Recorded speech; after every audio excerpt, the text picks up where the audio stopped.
The 7th round of the National Road Series would be the 9th edition of the Stockton Cycling Festival. The Stockton Grand Prix would take the men's riders over a total of 178.6 kilometres or 111 miles in old money. There was a 19-rider group that established itself out front in the early stages, opening up a significant advantage over the peloton, which was greatly concerned by the size and the quality of this group, which worked smoothly in the early stages.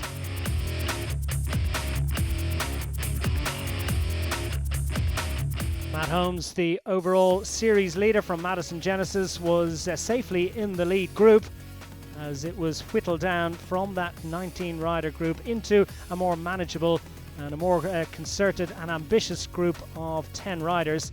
As they approached the halfway point, John Archibald on the front of the group for much of the afternoon and wanted to drive it on. They were almost caught by the peloton, but a sustained and extra burst of impetus and power carried the group clear as Archibald continued to knit it together. Alex Coleman in there as well, Ross Lamb, Rob Scott, Adam Kenway, Reece Howells, Steve Lampier, Reece Wood, Joan Alley, all making up the lead group of 10 riders.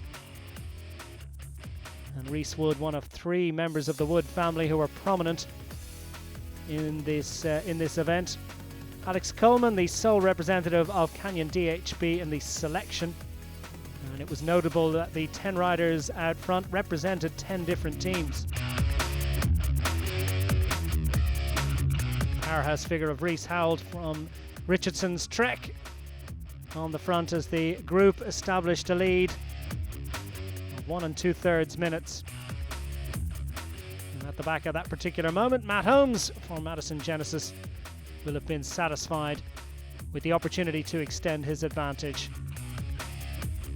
And then John Archibald decided to take his leave of the field with almost 100 kilometres remaining in the event.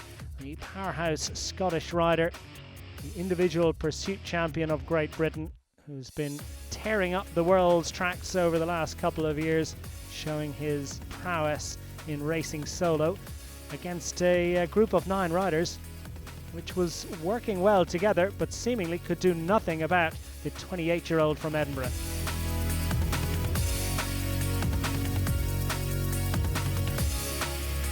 Beautiful conditions for the riders. Archibald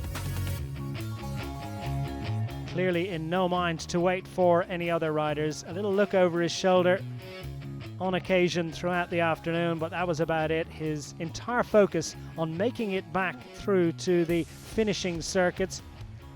10 laps of a main circuit of 13.5 kilometres, followed by 6 laps of the local circuit, the finishing circuit of 6.4 kilometres.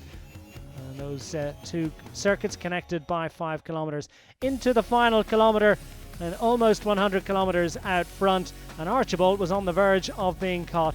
His advantage had been well over 3 minutes at one stage, but down into the final 500 metres as he wound his way round the final bend, he saw that the bunch were within touching distance, but Archibald just about had enough in hand to hang on for what would be a famous victory, and look what that meant to him. The Ribble Pro Cycling rider taking success in round 7.